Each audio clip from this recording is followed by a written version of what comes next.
بسم اللہ الرحمن الرحیم۔ السلام علیکم دوستو، دنیا بھر کی خبروں میں آج آپ سنیں گے، لیکن اس سے پہلے اگر ہو سکے تو لائک اور سبسکرائب کا بٹن ضرور دبا لیں۔ شکریہ۔ یوکرین کے ساتھ مذاکرات کا فیصلہ دو منافق ملک کریں گے۔ روس۔ ملبے تلے دبے افراد کو زندہ نکالنے کی امیدیں اب ختم ہوتی جا رہی ہیں۔ باز آ جاؤ، انتخابات 90 دن میں کرواؤ، لاہور ہائی کورٹ کا حکم۔ ڈرا ہوا سہما ہوا امریکہ بہادر۔ ترکیہ میں زلزلہ میں منہدم عمارتوں کے مالکان کے سفر پر پابندی، مالکان سے تحقیقات ہوں گی۔ مودی پر بی بی سی کی فلم پر پابندی کی درخواست سپریم کورٹ نے منہ پر دے ماری۔ چینی غبارے سے ڈرا امریکہ، فضا میں اڑتے بچوں کے غبارے پھاڑنے پر مجبور۔ موبائل فون ملبے تلے دبے درجنوں افراد کو زندہ بچانے میں مددگار۔ چینی غبارہ ڈیٹا جمع کر رہا تھا یا امریکہ کی سیر کرنے آیا تھا؟ سمندر میں خفیہ سفر کے لیے نظروں سے اوجھل ایک سپر یاٹ۔ تو آئیے چلتے ہیں خبروں کی تفصیل کی جانب۔ روس نے اعلان کیا ہے کہ روس یوکرین کے ساتھ پیش کی شرائط کے بغیر اور موجودہ حقیقت کی بنیاد پر مذاکرات کے لیے تیار ہے۔ کوئی بھی فوجی کارروائی آخر کار مذاکرات کے ساتھ ختم ہوتی ہے۔ یقیناً ہم پہلے ہی کہہ چکے ہیں کہ ہم ایسے مذاکرات کے لیے تیار ہوں گے، لیکن یہ مذاکرات پیش کی شرائط کے بغیر اور موجودہ حقیقت کی بنیاد پر اور اہداف کو مد نظر رکھتے ہوئے ہونا ہوں گے۔ اسی کا ہم نے عوامی طور پر اعلان کیا ہے۔ روس کے ساتھ مذاکرات کا فیصلہ یوکرین نے نہیں بلکہ امریکہ نے کرنا ہے۔ استنبول جیسے مذاکرات پہلے ہی ہو چکے ہیں۔ یوکرین کی جانب سے ان کا بائیکاٹ کیا گیا تھا۔ اب سب بخوبی جانتے ہیں کہ یہ فیصلہ یوکرین میں نہیں کیا گیا تھا بلکہ یہ دوسرے دارالحکومتوں میں، خاص طور پر امریکہ اور جرمنی میں لیا گیا تھا۔ اس لیے انہیں وہاں سے خطاب کرنا چاہیے۔ دوسری طرف یوکرین کے صدر کا کہنا ہے کہ وہ جرمنی کو یوکرین کی مدد کرنے پر مجبور کر دیں گے اور اس ملک کو یہ باور کروائیں گے کہ یہ مدد یوکرین کے لیے نہیں بلکہ تمام یورپی ممالک کے لیے ہے۔ میں جرمن چانسلر کو یوکرین کی مدد کرنے پر مجبور کر دوں گا اور میں انہیں قائل کروں گا کہ یہ مدد ہمارے لیے نہیں بلکہ تمام یورپی ممالک کے لیے ہے۔ یوکرین کو روس کے ساتھ جنگ کے لیے طویل فاصلے تک مار کرنے والے میزائل سسٹم اور جنگی طیارے فراہم نہ کرنے پر مبنی یورپی اور امریکی حکام کی تاکید کے باوجود یوکرین کا دعویٰ ہے کہ یہ مسئلہ حل ہو چکا ہے۔ تاہم صدر نے مزید تفصیلات فراہم کرنے سے انکار کر دیا۔ اس سے پہلے دوستو، پولینڈ کے وزیر اعظم نے کہا تھا کہ نیٹو نے یوکرین کو لڑاکا طیارے بھیجنے کا فیصلہ ابھی تک نہیں کیا۔ ان کا کہنا تھا کہ یوکرین کو لڑاکا طیارے فراہم کرنے کا فیصلہ نیٹو کے فریم ورک میں شامل نہیں ہے۔ زندہ بچ جانے کے امکانات نہ ہونے کے برابر ہیں۔ ترکی کو ایک مشکل آزمائش کا سامنا ہے جس نے ملبے تلے دبے افراد کو نکالنے پر توجہ مرکوز کر رکھی ہے۔ حکومت نامعلوم مرنے والوں کی تصاویر شائع کر رہی ہے۔ حکومت کو امید ہے کہ کوئی ان کی شناخت کرے گا۔ شام اور ترکیہ دونوں علاقوں میں بہت سے زندہ بچ جانے والوں کو ملبے کے نیچے سے بچا لیا گیا ہے۔ سینکڑوں منہدم عمارتوں کے ملبے تلے افراد کو زندہ نکالنے کی امیدیں اب ختم ہوتی جا رہی ہیں۔ زلزلے سے متاثرہ علاقوں میں کھانے پینے کی اشیاء کی قلت بھی پیدا ہو گئی ہے۔ لاہور ہائی کورٹ نے الیکشن کمیشن کو 90 دن کی آئینی مدت میں پنجاب میں انتخابات کی تاریخ دینے کا حکم جاری کر دیا ہے۔ الیکشن کمیشن گورنر پنجاب سے مشاورت کے بعد فوری تاریخ کا اعلان کرے اور اس بات کو یقینی بنائے کہ اسمبلی تحلیل ہونے کے 90 روز کے اندر الیکشن ہوں۔ تحریری فیصلے میں کہا گیا ہے کہ پرویز الہی نے 12 جنوری 2023 کو اسمبلی تحلیل کی سمری گورنر کو بھجوائی۔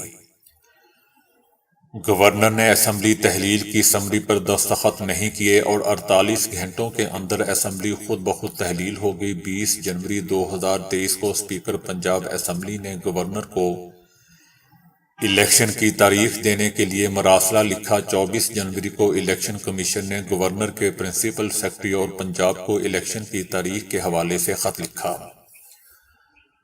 لیکن گورنر نے پھر بھی سمری پر دستخط نہیں کیے۔ دوسری طرف الیکشن کمیشن کے وکیل نے الیکشن بروقت کروانے سے معذرت ظاہر کر دی ہے۔ ان کا موقف تھا کہ تاریخ دینا الیکشن کمیشن کا کام نہیں، اور دوسرا چیف سیکرٹری فنانس سب نے فنڈز دینے سے معذرت کر لی ہے۔ الیکشن کمیشن ایسے حالات میں کیسے الیکشن کروا سکتا ہے؟ ہمیں الیکشن کرانے کے لیے 14 ارب روپے کی ضرورت ہے۔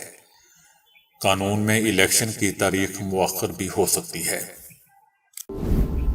امریکی سرزمین پر ایک چینی جاسوسی غبارے کو مار گرائے جانے کے چند دن بعد امریکی فضائیہ نے جوہری طیارے کے مظاہرے میں بین البراعظمی میزائل لانچ کر دیا ہے۔ لانچ کو ایک معمول کی سرگرمی قرار دیا گیا، جس کا مقصد یہ ظاہر کرنا ہے کہ امریکہ کا جوہری دفاع محفوظ، قابل اعتماد اور مؤثر ہے۔ کمانڈر جنرل تھامپسن نے کہا کہ ٹیسٹ لانچ عالمی سطح پر ہمارے مشن کے جوہر کو ظاہر کرتا ہے اور ہماری قوم اور اتحادیوں کو یقین دلاتا ہے کہ ہمارے ہتھیار قابل اعتماد ہیں۔ اس سے یہ بھی ظاہر ہوتا ہے کہ ہمارے پائلٹ ایک لمحے کے نوٹس پر پوری دنیا میں امن کا دفاع کرنے کے لیے تیار ہیں۔ امریکی کمانڈرز نے کہا کہ میزائل نے مارشل جزائر میں تقریباً 4200 میل کا سفر طے کیا ہے، جس سے امریکی ICBM سسٹم کی درستگی اور بھروسے کا پتہ چل جاتا ہے۔ امریکہ پچھلے ہفتے چینی غبارے کے امریکہ پہنچنے سے پہلے چینی نگرانی کے طریقوں پر عمل کر رہا ہے۔ اب ہم چینی غبارے کی نگرانی کے پروگرام کے پیمانے کے بارے میں مزید جان رہے ہیں، جس کی کئی سالوں سے امریکی انٹیلی جنس نگرانی کر رہی تھی۔ ترکی کی حکومت نے کہا ہے کہ وہ زلزلے میں منہدم ہو جانے والی عمارتوں کے مالکان سے تحقیقات کرے گی۔ اس بنا پر ان مالکان کو سفر کرنے سے روک دیا گیا ہے۔ زلزلے میں عمارتوں کے منہدم ہونے کے باعث بننے والی غفلت کے تمام معاملات کی تحقیقات کی جائیں گی۔ ان املاک کے مالکان کو ملک چھوڑنے سے روکنے کے لیے تمام ضروری قانونی اقدامات کیے گئے ہیں۔ ترک وزیر انصاف نے کہا کہ ہمارے پاس عارضی مراکز ہیں جن میں لگ بھگ 1,92,000 افراد رہائش پذیر ہیں۔ حکومت زلزلے سے متاثرہ 10 ریاستوں میں اپنی تاریخ کی سب سے بڑی ہاؤسنگ مہم شروع کرنے کی تیاری کر رہی ہے۔ ترک وزیر نے مزید بتایا کہ متاثرہ علاقوں میں منہدم یا شدید نقصان پہنچانے والی عمارتوں کی تعداد 12,141 ہے۔ بھارتی سپریم کورٹ نے برطانوی نشریاتی ادارے BBC پر پابندی عائد کرنے کی درخواست مسترد کر دی ہے۔ پابندی عائد کرنے کی درخواست ہندو انتہا پسند تنظیم نے دائر کی تھی۔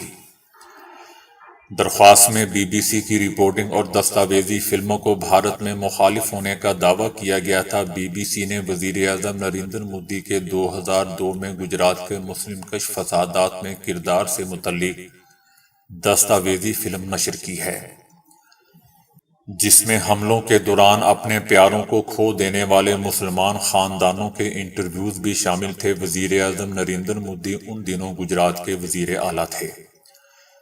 سپریم کورٹ کے 2 رکنی بینچ نے تنظیم کے صدر کی درخواست مسترد کرتے ہوئے اسے بالکل غلط فہمی اور میرٹ کے خلاف قرار دیا۔ عدالت نے درخواست گزار پر غصے کا اظہار کرتے ہوئے کہا کہ آپ کیا چاہتے ہیں کہ ہم مکمل سینسرشپ عائد کر دیں؟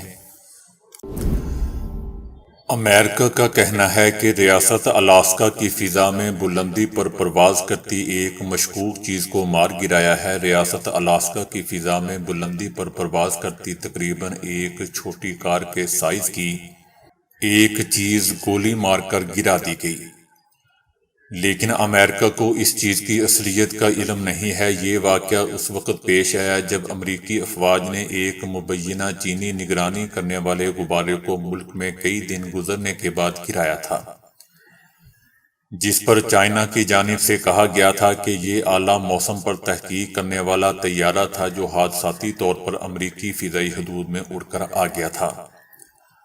بتایا جا رہا ہے کہ بلندی پر پرواز کرنے والی مشکوک چیز کو اس لیے مار گرایا کیونکہ وہ سول ایوی ایشن کے لیے خطرہ تھی۔ جان کربی نے نیوز کانفرنس کے دوران کہا کہ انہیں معلوم نہیں ہے کہ اس چیز کا مالک کون ہے۔ یہ پچھلے ہفتے ملک کے اوپر سے اڑنے والی چینی غبارے سے نمایاں طور پر چھوٹی تھی۔ انہوں نے کہا کہ فی الوقت ہم اسے ایک چیز کہہ رہے ہیں، ہمارے پاس کوئی ایسی معلومات نہیں ہے جو اس کے مقصد کی تصدیق کرے۔ امریکی فوج اس چیز کا ملبہ ڈھونڈ کر اسے نکالنے کے لیے کام کر رہی ہے۔ انہوں نے مزید کہا کہ یہ چیز جسم یا شکل میں مبینہ چینی غبارے سے مماثلت نہیں رکھتی۔ ترکیہ میں زلزلے کی تباہ کاریوں کے بے شمار مناظر سامنے آ رہے ہیں۔ آپریشن میں ایک شخص کو زلزلے کے 104 گھنٹے گزرنے کے بعد ایک عمارت کے ملبے کے نیچے سے زندہ نکال لیا گیا۔ جمعے کی صبح سے گردش کرنے والی ایک اور ویڈیو کلپ میں زلزلے کے کئی گھنٹوں بعد ایک بچے کو بھی بچاتے ہوئے دکھایا گیا ہے۔ ایک اور بچی کو بھی زندہ نکالا گیا، حالانکہ اس نے ملبے کے نیچے 103 گھنٹے گزارے۔ ریسکیو ٹیم نے ایک 66 سالہ شخص کو نکالنے میں کامیاب ہوئی ہے۔ یہ شخص بھی 103 گھنٹے تک ملبے کے نیچے پھنسا رہا۔ یہ شخص اپنے فون کے ذریعے زلزلے کے آنے کے چند گھنٹوں بعد تک اپنے خاندان سے رابطے میں تھا، جس کا مطلب یہ ہے کہ ملبے کے نیچے پھنسے افراد کو تلاش کرنے میں مواصلاتی سروسز کا اہم کردار ہے۔ اسمارٹ فون نے ملبے تلے دبے بہت سے لوگوں کو بچانے میں فیصلہ کن کردار ادا کیا ہے۔ ٹیلی کمیونیکیشن کا شعبہ زلزلے سے زیادہ متاثر نہیں ہوا تھا، اس کے برعکس بجلی کا نظام زیادہ متاثر ہوا تھا۔ ٹیلی کمیونیکیشن کمپنیوں نے غیر معمولی نقصان کے باوجود اپنی خدمات بند نہیں کی، اور اس سے ان کے گھروں سے باہر زندہ بچ جانے والوں اور ان کے لوگوں کے درمیان رابطے میں مدد ملی، کہ جس سے امدادی ٹیموں کے لیے ان تک پہنچنا آسان ہو گیا۔ اس وقت دوستو 1,40,000 افراد امدادی کارروائیوں میں حصہ لے رہے ہیں۔ امریکی میڈیا نے دعویٰ کیا ہے کہ چینی غبارہ ڈیٹا اکٹھا کرنے کے آلات سے لیس تھا۔ چینی غبارہ جاسوسی غبارہ تھا اور جاسوس کے بڑے پروگرام کا حصہ تھا۔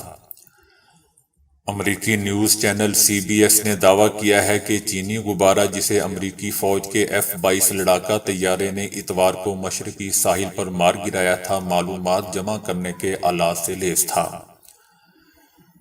دوسرے لفظوں میں کہا جائے تو یہ ایک جاسوسی غبارہ تھا۔ غبارے میں خصوصی اینٹینا سمیت جاسوسی اور ڈیٹا کی نگرانی کے آلات نصب تھے۔ مذکورہ غبارہ ممکنہ طور پر چینی فوج کے ذریعے چلائے جانے والے ایک بڑے فضائی جاسوسی پروگرام کا حصہ تھا، جو 5 بر اعظموں کے 40 سے زائد ممالک کو نشانہ بنا رہا تھا۔ غبارے کے زیادہ تر حصے اب بھی پانی کے اندر ہیں اور انہیں بازیاب کرنے کے لیے ڈائیونگ آپریشن کی ضرورت ہوگی۔ امریکی دعووں کے برعکس چائنا کا کہنا ہے کہ غبارہ صرف موسم کی اطلاع کا غبارہ تھا، جو اپنے راستے سے بھٹک گیا تھا۔ چائنا کا مزید کہنا ہے کہ غبارہ گرانے میں امریکی رد عمل حد سے زیادہ اور بے وقوفانہ تھا۔ ایک اطالوی ڈیزائنر نے ایک آرام دہ سپر یاٹ ڈیزائن کیا ہے جس میں انتہائی خفیہ طریقے سے سفر کیا جا سکے گا۔ یہ سپر یاٹ مکمل طور پر آئنوں سے بنائی جائے گی تاکہ سمندر اور آسمان کو منعکس کیے جاتے ہوئے نظروں سے اوجھل ہوا جا سکے۔ یہ کشتی دنیا کی پہلی 3D پرنٹڈ کشتی ہوگی، اور یہ صرف نظروں سے ہی اوجھل نہیں ہوگی بلکہ ماحولیات کے لیے بھی نقصان دہ نہیں ہوگی۔ یہ کشتی آسمان، بادل اور اطراف کے ماحول کو منعکس کرنے کے قابل ہوگی۔ اس کشتی کے انعکاسی شمسی پینل شیشے کے سانچے میں ہوں گے جو کشتی کو برقی توانائی بھی فراہم کریں گے، اور یہ ہائیڈروجن انجن کے ساتھ کام کرے گی۔ شمسی توانائی سے حاصل ہونے والی بجلی سے الیکٹرولائزر چلا کر سمندر کے پانی سے ہائیڈروجن حاصل کی جائے گی۔ بعد میں فیول سیلز ہائیڈروجن کو برقی توانائی میں بدل کر لیتھیم آئن بیٹریوں میں ذخیرہ کر دے گی۔ فی الحال اس سپر یاٹ کی قیمت کے متعلق کچھ نہیں بتایا گیا ہے، لیکن اس بات میں کوئی شک نہیں کہ یہ نہایت ہی مالدار افراد کے لیے بنائی جائے گی اور لوگ اس کو دیکھ نہیں پائیں گے۔ تو دوستو ابھی کے لیے اتنا ہی۔ ویڈیو کو لائک اور شیئر کرنے کا بہت بہت شکریہ۔